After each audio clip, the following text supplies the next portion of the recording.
This is not a video about whether it will happen. It is about the documented reality that people who have thought about this seriously, civil defense planners, geographers, nuclear strategists, and the governments that have built emergency relocation plans for exactly this scenario, have reached specific conclusions about where the risk is highest and where it is lowest. The information is real, the geography is real, and the logic is straightforward. Here is where to be if World War III happens tomorrow. These are the best places to hide.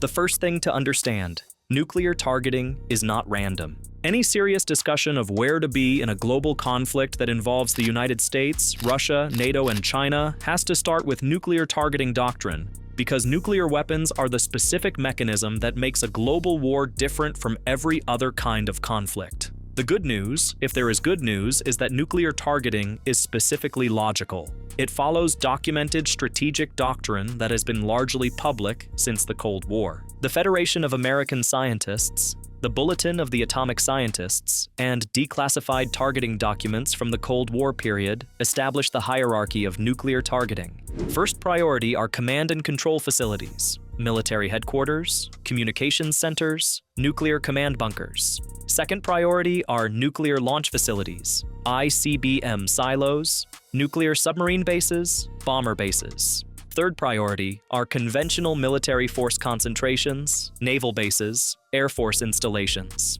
Fourth priority, in extended conflict, are industrial capacity and transportation infrastructure. Civilian population centers are not primary targets in US or Russian nuclear doctrine, but they are adjacent to many of the above categories, which is the specific danger.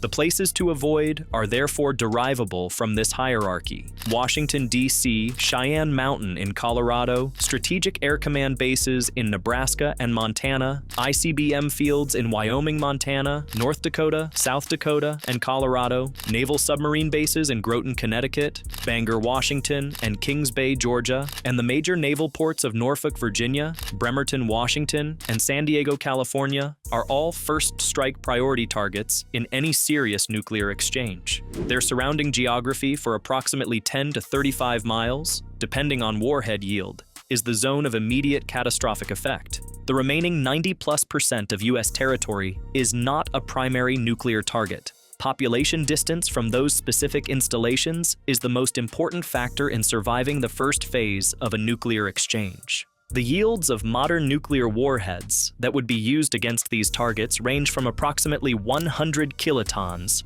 common for submarine-launched ballistic missiles, to approximately 800 kilotons to 1 megaton for intercontinental ballistic missiles. For a 500 kiloton detonation, the zones of effect documented by the Nuclear Threat Initiative and NukeMap, the public-facing simulation tool developed by nuclear historian Alex Wellerstein at the Stevens Institute of Technology, are approximately fireball radius of approximately 0.7 miles, air blast severe damage radius of approximately 4 miles, air blast moderate damage radius of approximately 8 miles, and thermal radiation radius of approximately 11 miles for third-degree burns. These are the immediate effects. Radiation fallout extends significantly further downwind. Understanding these radii is important because it makes the survival geography concrete rather than abstract. A 500 kiloton strike on a Minuteman III silo in rural Montana, where the silos are spaced at least 5 to 10 miles apart, would not produce a contiguous zone of destruction across the entire state. Each individual strike would affect a specific area, and the populated towns of the region would be at varying risk, depending on their proximity to the nearest installation and the wind direction at the time of the strike. The post-strike fallout modeling done by FEMA, the Congressional Budget Office, and independent researchers consistently shows that the areas of severe radioactive fallout from a large-scale nuclear exchange would cover significant portions of the interior United States, the downwind areas from the ICBM fields and military bases. Shelter in place for a minimum of 24 to 48 hours in any structure provides documented reduction in radiation exposure because the most intensely radioactive fallout, the shortest-lived isotopes, decays most rapidly in the first hours after detonation. Before we continue, I prepared a step-by-step ebook that's currently on sale, packed with practical survival systems and simple life hacks. It's designed to help you save money, stay prepared, and improve everyday safety in a simple, realistic way. You can access it instantly while the discounted price is still available. You can find the link in the description. Now let's get back to the video.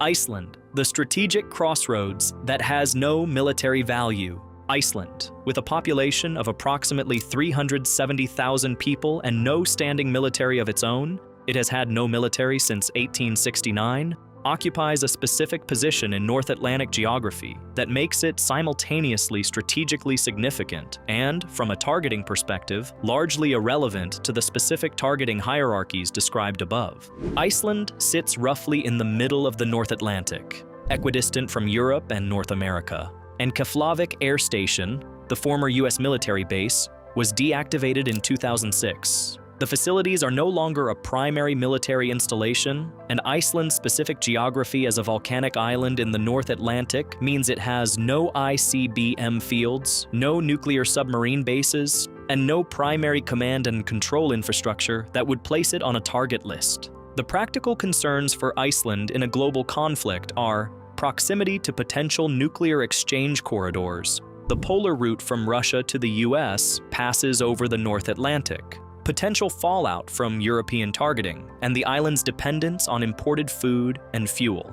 Iceland produces approximately 80% of its electricity from geothermal energy, which requires no imported fuel, and has significant domestic food production in fish. The domestic energy independence is a specific survival advantage. The broader documented attraction of Iceland in survival geography circles is its combination of low targeting priority, renewable energy independence, domestic protein supply, fisheries and geothermal heated greenhouses, and distance from the major population centers of Western Europe that would be affected by conventional warfare. Iceland's documented status as a NATO member without nuclear hosting or primary military installations makes it one of the lower-risk NATO-affiliated territories. Patagonia, Argentina, remote, resource-rich, and out of everyone's way. Patagonia, the southernmost region of South America, encompassing the Chilean and Argentine territory south of approximately 40 degrees south latitude, is one of the most frequently cited low-risk regions in geopolitical geography for several specific documented reasons. First, South America as a continent has no nuclear weapons, no nuclear-capable military installations, and no documented targeting in any publicly known nuclear targeting framework. The continent was declared a nuclear weapon-free zone by the Treaty of Tlatelolco in 1967. Argentina and Chile, the two countries that contain Patagonia, are not members of either NATO or the Russia-China alliance framework. They are not parties to any mutual defense obligation that would draw them into a global nuclear exchange. Second, Patagonia specifically has abundant freshwater resources. The southern Andes are one of the largest freshwater reserves in the southern hemisphere outside of Antarctica, in the form of glaciers, lakes, and rivers fed by the substantial precipitation from the westerly winds. Freshwater independence is a specific survival factor in any extended conflict scenario. Third, Patagonia's low population density, approximately 2 people per square kilometer in Argentine Patagonia, means that competition for resources and the specific dangers of dense population centers are minimal. The region has significant cattle and sheep ranching infrastructure, fisheries on both the Pacific and Atlantic coasts, and documented agricultural capacity in the more temperate northern portions. The specific practical challenges of Patagonia as a survival location are distance from established infrastructure networks, the harsh climate in the more southern sections, and the limited medical care infrastructure. Ushuaia, the southernmost city in Argentina with approximately 80,000 residents, would be a reasonable base. The provinces of Neuquén, Rio Negro, and Chubut provide more temperate conditions with established agriculture.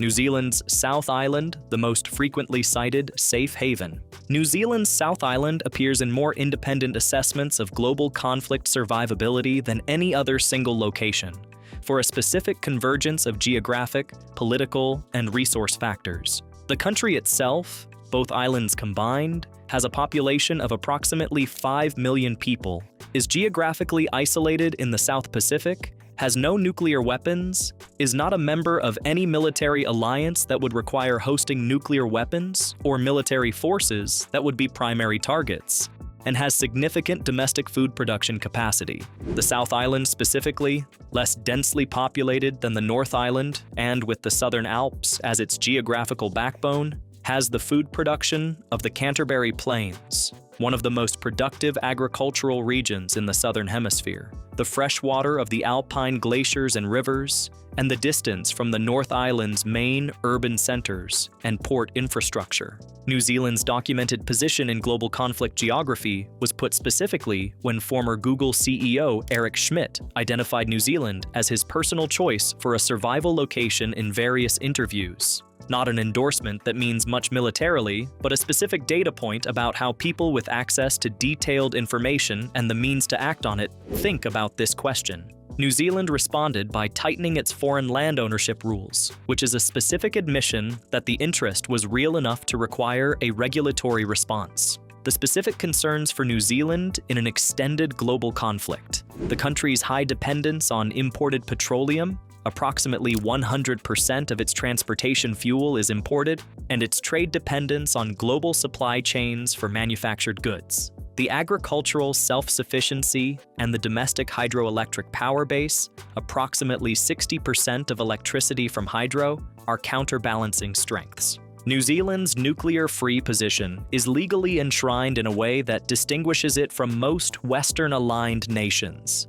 The New Zealand Nuclear-Free Zone, Disarmament, and Arms Control Act of 1987 prohibits nuclear-armed ships from entering New Zealand ports and prohibits New Zealand participation in nuclear weapons activities. The legislation was a direct response to the 1985 Rainbow Warrior bombing by French intelligence agents in Auckland Harbour, a specific event that hardened New Zealand's position on nuclear matters. The legislation caused a significant diplomatic dispute with the United States, which suspended its ANZUS treaty obligations toward New Zealand, meaning New Zealand is technically not under the US nuclear umbrella, a fact that has both strategic implications and targeting implications. The Canterbury Plains of the South Island, the flatlands east of the Southern Alps between Christchurch and the Mackenzie Basin, are documented as one of the most productive agricultural regions in the Southern Hemisphere. The plains produce grain, vegetables, and support the dairy and sheep industries that make New Zealand one of the world's largest per capita food exporters.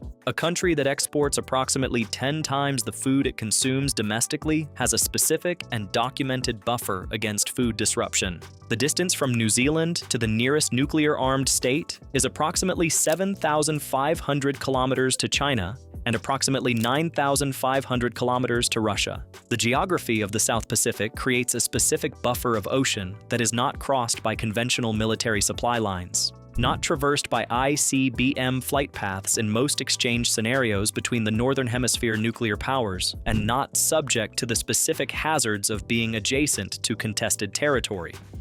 The rural Midwest of the United States, counterintuitive but documented. The rural agricultural regions of the American Midwest, specifically the states of Iowa, Nebraska, Kansas, Oklahoma, and Missouri, away from the ICBM missile fields in the western portions of Montana, North Dakota, South Dakota, Wyoming, and Colorado, represent a counterintuitive but documented option for Americans who cannot or will not leave the country. The specific logic: these regions are far from the primary nuclear target categories listed earlier. Iowa, for example, has no nuclear installations, no significant military command infrastructure, no naval bases, no strategic bomber bases, and no concentration of defense industry. Its population of approximately 3.2 million is dispersed across a large agricultural state with extremely high domestic food production capacity. Iowa produces approximately 1/7 of the world's corn crop. Kansas and Nebraska have similar profiles. The specific risk factor for the central Midwest is fallout from nuclear strikes on the ICBM fields in the Dakotas, Montana, and Wyoming. The prevailing winds in the central United States blow generally from west to west, southwest to east, meaning that fallout from a nuclear strike on the Wyoming or Montana ICBM fields could reach parts of the central and eastern Midwest within hours to days, depending on the specific weather pattern. This is a real risk, and the reason why the Missouri Valley states generally score better than the Great Plains states on any fallout wind analysis. Distance from both coasts, domestic food production capacity, access to groundwater, the Ogallala Aquifer, despite its depletion concerns, remains one of the largest groundwater resources in the world, and the general absence of primary military target categories make the rural Midwest a serious option for Americans evaluating domestic survival geography. The specific states worth analyzing individually. Iowa is the strongest domestic option.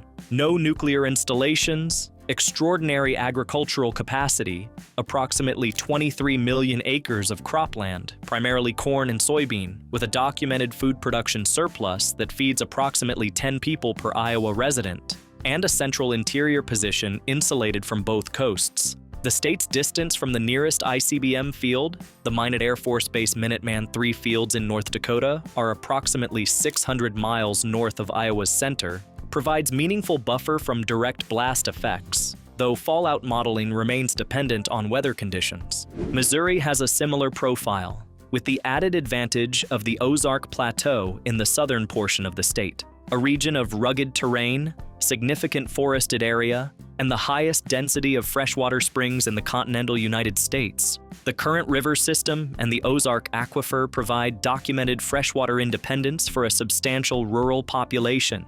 The Lake of the Ozarks and its surrounding watershed, while primarily known as a recreation area, represents a freshwater resource of significant magnitude in a water-constrained scenario. The specific concern for Americans considering domestic survival geography is that the United States is not a neutral party in any scenario significant enough to produce a global conflict. The American homeland would be targeted in any nuclear exchange that involves Russia or, in a different scenario, China. The question is not whether to be in the United States or elsewhere. Most Americans will not relocate internationally, but where within the United States, the risk is genuinely lower. The rural Midwest answers that question more defensively than either coast or than the states containing nuclear installations.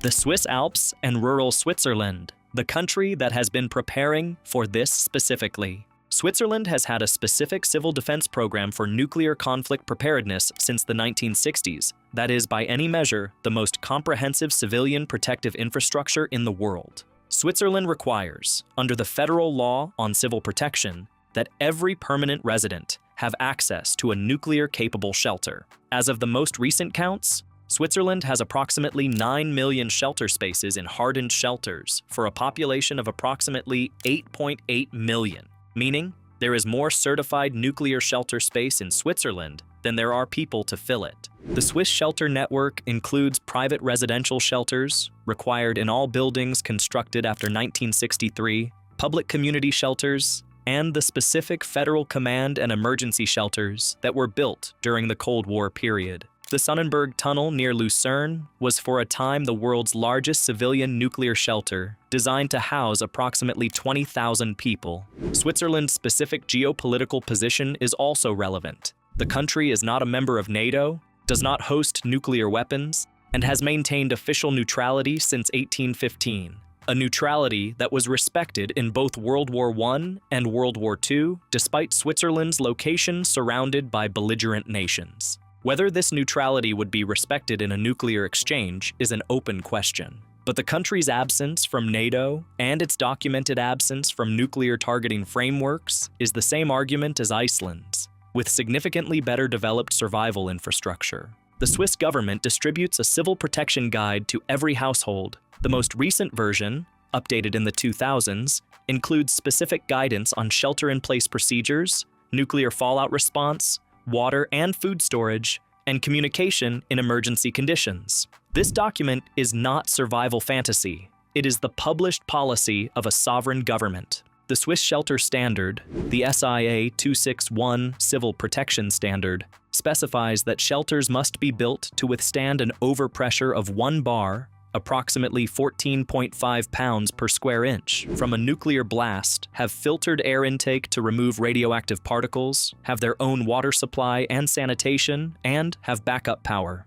The residential shelters built into Swiss homes and apartment buildings are functional components of the building structure, not afterthoughts. A typical Swiss residential shelter has steel blast doors, reinforced concrete walls of 30 to 40 centimeters thickness, and provisions for approximately 2 weeks of occupation. The public shelters, many of them underground in purpose-built facilities, are larger, designed for community occupation, and equipped with more substantial provisions. The Zurich City shelter system, for example, is documented as capable of housing the entire registered population of the city in hardened underground facilities. Switzerland's neutrality has a specific legal character. It is not simply a foreign policy preference, but a constitutionally protected status that the Swiss Confederation has maintained through 2 world wars. The Treaty of Vienna in 1815 formally recognized Swiss perpetual neutrality and guaranteed it among the major European powers.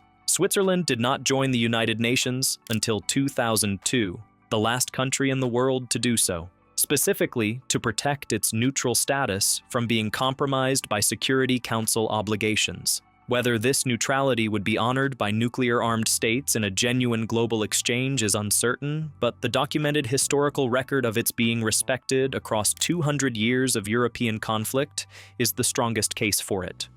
Rural Tasmania, Australia, the end of the world, literally. Tasmania, the island state of Australia, approximately 240 kilometers south of Melbourne across the Bass Strait, is one of the most geographically remote inhabited areas in the southern hemisphere with a developed economy. Its population of approximately 570,000 people occupies an island of 68,000 square kilometers, approximately the size of Ireland, with significant agricultural capacity, substantial hydroelectric power infrastructure, and a documented position completely outside any nuclear targeting framework. Australia itself has no nuclear weapons and is not a nuclear target in any publicly documented targeting analysis. Tasmania, as an island state of a non-nuclear country in the southern Pacific, is about as far removed from the specific target categories listed at the beginning of this video as any inhabited landmass in the world with a functional modern infrastructure. The documented advantages: approximately 60% of Tasmania's electricity comes from hydroelectric power, giving it energy independence from fossil fuel supply chains. The island's agricultural capacity produces beef, dairy, vegetables, and grain sufficient for the existing population and beyond. The fishing industry in the surrounding Southern Ocean is among the most productive in the hemisphere. The specific geography, an island with a single fixed connection to the rest of Australia only by ferry and by air, makes it naturally defensible in a conventional conflict sense. Tasmania was cited in the preparedness community literature specifically because of its distance from population centers, its agricultural self-sufficiency, and its hydroelectric energy independence. The same 3 factors that make New Zealand's South Island attractive. Bhutan and the Eastern Himalayan region, altitude, isolation, and no strategic value. Bhutan, a landlocked constitutional monarchy of approximately 800,000 people in the Eastern Himalayas between India and China, is one of the most geographically isolated countries in the world by deliberate choice. The country limits tourism, has no standing military alliance obligations beyond its treaty relationship with India, and occupies terrain that is among the most difficult to access and operate in militarily that exists anywhere on Earth. Bhutan has no nuclear weapons, no nuclear installations, no significant military bases, and no documented position in any targeting framework. Its gross national happiness policy framework, which has received significant international attention as an alternative to GDP-driven development, is a specific cultural marker of a government that has chosen isolation and sustainability as explicit policy goals rather than global integration. The practical limitations of Bhutan as a specific destination in a crisis scenario are significant.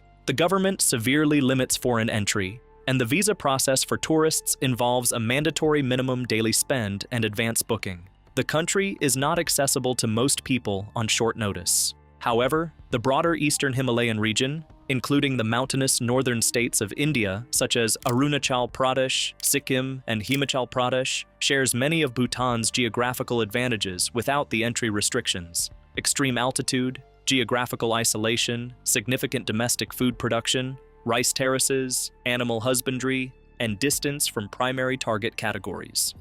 What actually determines survival? The factors that matter more than location. The geography is the necessary condition, but not the sufficient condition. The documented historical record of civilian survival in both World War I and World War II, the most extensively studied conflicts in terms of civilian survival rates, identifies several factors that consistently distinguished populations that survived severe disruption from those that did not. The first is food and water independence. Every civilian population that successfully weathered extended conflict disruption had either pre-positioned food stores or direct access to food production. The urban populations that suffered most in the 20th century's major conflicts, the siege of Leningrad, the Warsaw Ghetto, the siege of Sarajevo from 1992 to 1996, the Yemen blockade, shared the specific characteristic of being urban, dependent on external supply chains, and without agricultural access.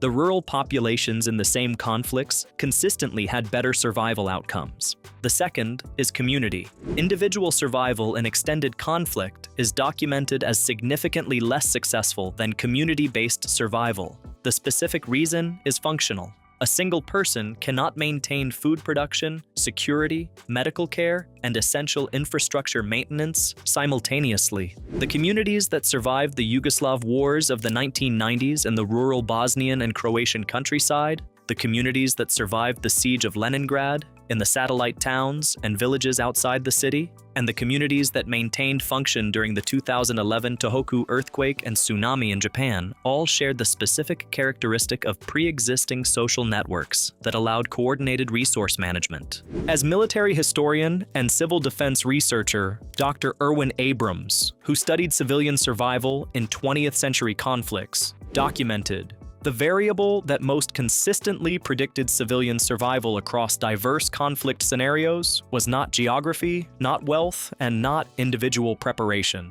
It was community. Specifically, whether the surviving population had existing relationships and coordinated decision-making structures before the crisis began. The third is medical capacity, specifically, access to basic surgical and pharmaceutical care. The majority of documented civilian deaths in conflict scenarios are not from direct weapons effects, but from secondary effects. Infection from wounds, preventable disease from poor water quality, and the specific consequences of untreated chronic conditions. A community with a trained nurse or physician, basic surgical supplies, and clean water production has dramatically better survival statistics than one without. The Siege of Sarajevo, 1992 to 1996, the longest siege of a capital city in modern warfare, is one of the most extensively documented urban survival experiences in recent history, and is specifically studied by military planners and civil defense organizations for what it demonstrates about the factors that determine civilian survival in extended conflict.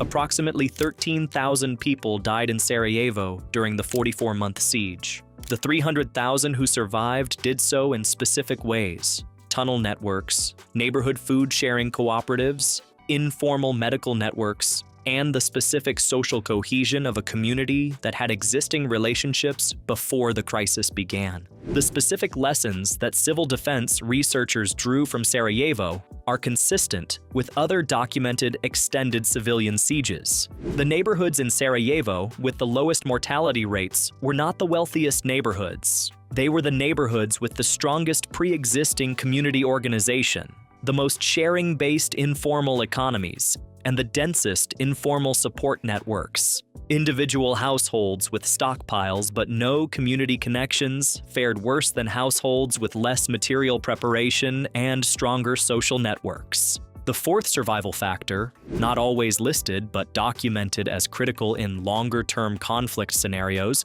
is psychological resilience. The documented clinical literature on community survival in conflict, including Viktor Frankl's observations from Nazi concentration camps, published in Man's Search for Meaning in 1946, and subsequent research on conflict-affected populations, consistently identifies a sense of purpose, connection to others, and the perception of some degree of agency over one's situation as the psychological factors that most predict survival under extreme duress.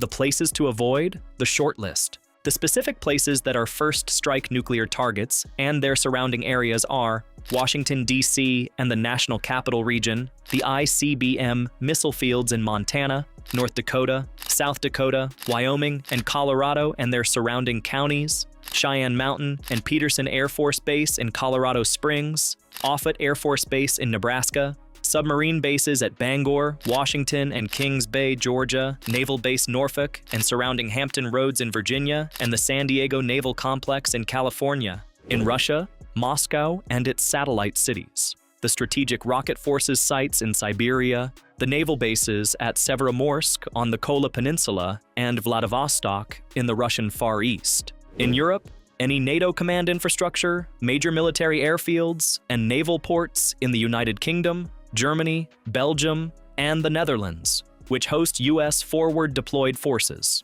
The specific 10-mile radius from each of these installations is the immediate high casualty zone. The 50-mile radius from each represents the area at serious risk from the thermal effects, overpressure, and initial radiation of a nuclear detonation, depending on warhead yield. The fallout zone, dependent on wind direction and precipitation, extends potentially hundreds of miles downwind. The best places are documented outside the primary target categories, with food production capacity, water independence, community infrastructure, and distance from the specific military installations that make a location a strategic priority. New Zealand's South Island, Patagonia, rural Iceland, Switzerland, with its documented shelter infrastructure, Tasmania, and the rural agricultural interior of the United States, away from ICBM fields, are not random choices. They are the conclusions of geography, targeting doctrine, and the specific lessons of every major conflict the 20th century produced.